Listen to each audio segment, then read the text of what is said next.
Bienvenidas y bienvenidos. Hoy vamos a sumergirnos en un análisis bastante interesante sobre Bitcoin. Tenemos un video fechado el 14 de julio de 2025. Hola, ¿qué tal? Sí, un análisis que llega en un momento álgido, ¿no? Totalmente. Porque, bueno, este material destaca un nuevo máximo de Bitcoin en, agárrense, $123,231.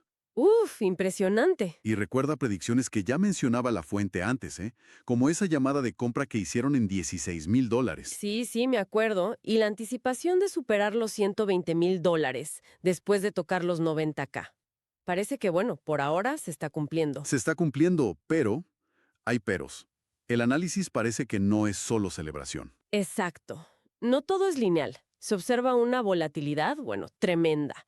La famosa vela del mes de julio, este gráfico que muestra el rango de precios. Ajá. Ya tiene una diferencia enorme. Son $18,112 entre el mínimo, que fue $105,119, y ese máximo de $123,231. $18,000 de rango en menos de medio mes. Exacto. Pensemos que antes, bueno, se hablaba de velas de $5,000 o $15,000 como algo ya importante. Ahora más de $18,000. Muchísima volatilidad. Muchísima. Y en medio de todo ese movimiento, el análisis identifica algún piso, algún nivel clave al que prestarle atención. Sí, sí. Establece lo que llama un mínimo perfecto para julio. Lo sitúan en $114,175. 114,000. ¿Y qué significa un soporte? Básicamente, la lectura que hacen es, si tu costo de entrada, si compraste Bitcoin por debajo de ese nivel, bueno, a mediano o a largo plazo no deberías preocuparte demasiado. Ok. Pero si compraste por encima, ahí sí. Ahí sugieren ser proactivos porque un retroceso a esos 114,000 es, pues, una posibilidad bastante real. Habría que gestionar ese riesgo. Entendido. O sea, un nivel para tener bien marcado. Y aparte del precio, el cuándo pasan las cosas también parece ser importante en este análisis, ¿verdad? Mencionan algo de los 3 tiempos de la vela. Correcto. Es un concepto interesante que usan. Dividen el mes en 3 partes, ¿no? Los primeros 10 días, del 10 al 20 y del 20 al 30. Ajá. Y lo normal, o lo que pasaba históricamente, es que la gran movida, digamos, la expansión fuerte o la contracción, suele ocurrir en la tercera etapa, después del día 20. Ok, al final del mes. Y ahora, Ahí está lo llamativo. Resulta que esta subida tan fuerte, hasta los $123,231, está ocurriendo ahora. O sea, en la segunda etapa, antes del 20 de julio. vaya, La fuente lo describe como anómalo. Como si estuviéramos viviendo la tercera etapa del mes, pero por adelantado. curioso. Como si el tiempo se hubiera acelerado en el gráfico. Algo así. Y eso conecta con otra idea que introducen que me pareció, bueno, bastante particular. ¿Cuál? La llaman ABQ. ABQ. Suena como hechizo. Sí, suena raro.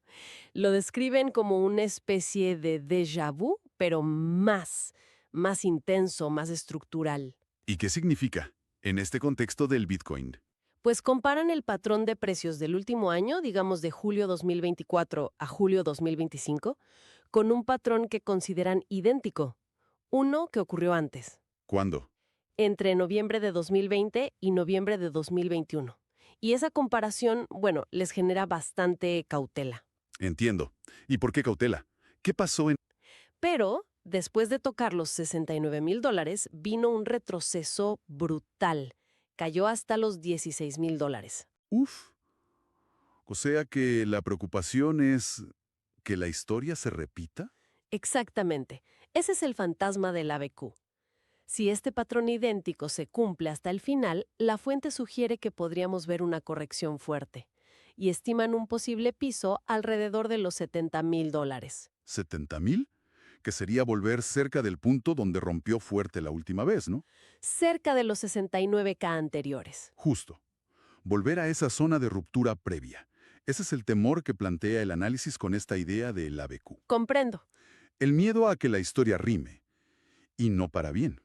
Y parece que no solo miran el gráfico, también mencionan noticias, factores externos. Sí, le dan importancia a cosas que podrían parecer menores. Por ejemplo, mencionan que Supermicro, bueno, aclaran que en realidad se refieren a MicroStrategy. Ah, la empresa de Michael Saylor, claro. Esa misma. Pues resulta que pausaron sus compras de Bitcoin unos días, entre el 30 de junio y el 6 de julio. ¿Y por qué es relevante una pausa tan corta? La fuente lo ve como una señal de alerta, por el riesgo que esta compañía ha acumulado. Han estado comprando muy agresivamente y a precios muy altos. O sea, compraron a 80K, 90K, 100K. Claro, su costo promedio debe haber subido un montón. Exacto. Entonces, si Bitcoin tuviera una caída fuerte, por ejemplo, a esos $70,000 del escenario ABQ, Uf, podría ser financieramente muy, muy complicado para ellos. Especialmente porque se sabe que usaron deuda para financiar parte de esas compras. Su situación podría, digamos, amplificar una caída del mercado. tiene sentido, sí. Un jugador muy grande con problemas podría arrastrar el precio y hay más nubes en el horizonte según este análisis. ¿Mencionan otras amenazas? Sí, plantean varias cosas más generales, como riesgos existenciales casi. Por ejemplo, Por un lado, la innovación tecnológica. La ven como el peor enemigo de los tokens actuales. Usan analogías un poco extremas, ¿no? Como un motor de cohete chino que rompa las leyes de la física, o como el aluminio pasó de ser súper valioso a barato por un nuevo proceso. entiendo la idea. Una nueva tecnología financiera podría, bueno, dejar obsoleto a Bitcoin o a otros. Esa es la idea. También mencionan una noticia específica, que habría que verificar bien, sobre una universidad china que supuestamente encontró una forma de hackear el blockchain de Bitcoin. ¡Wow! Eso sí sería grave. Atacaría la base de su seguridad. Exacto. Y finalmente hablan de la competencia, particularmente de las stablecoins, como USDT. ¿En qué sentido compiten? Plantean que si las stablecoins se adoptan masivamente para pagos diarios, para pagar impuestos, entonces, ¿cuál sería el caso de uso principal de Bitcoin para la gente común en el futuro? Cuestionan un poco su necesidad si las stablecoins resuelven los pagos de forma más estable, justamente. Claro, claro. Muchas variables. Entonces, para ir resolviendo un poco, tenemos a Bitcoin en máximos históricos, lo cual suena genial. Muy alcista en la superficie, sí. Pero, por debajo, este análisis detecta señales raras. Esa expansión de precio ocurriendo antes de tiempo, en la segunda fase del mes. Ajá, la anomalía temporal. Y luego, esa sombra de la BQ.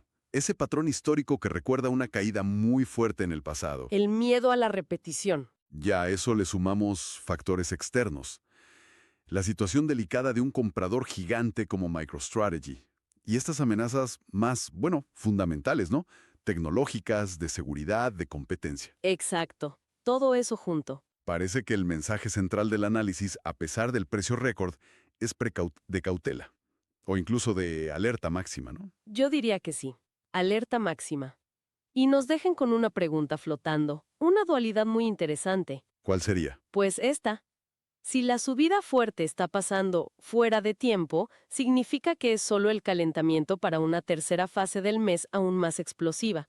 Quizás hacia los $140,000, como algunos especulan. El escenario súper alcista. O, ¿será que esta anomalía temporal es, en realidad, la confirmación del ABQ, la señal definitiva de que la repetición histórica está en marcha y que lo más probable es una corrección importante, quizás a esos $70,000? Entiendo. Es la gran pregunta. ¿Qué pesa más ahora mismo? ¿El impulso alcista actual? ¿O las sombras del pasado y estas nubes de tormenta que se ven en el horizonte tecnológico y competitivo? Esa es la cuestión. Y bueno, parece que solo el tiempo dirá cuál de los dos escenarios se impone. Mucho para reflexionar. Sin duda. Mucho para seguir de cerca.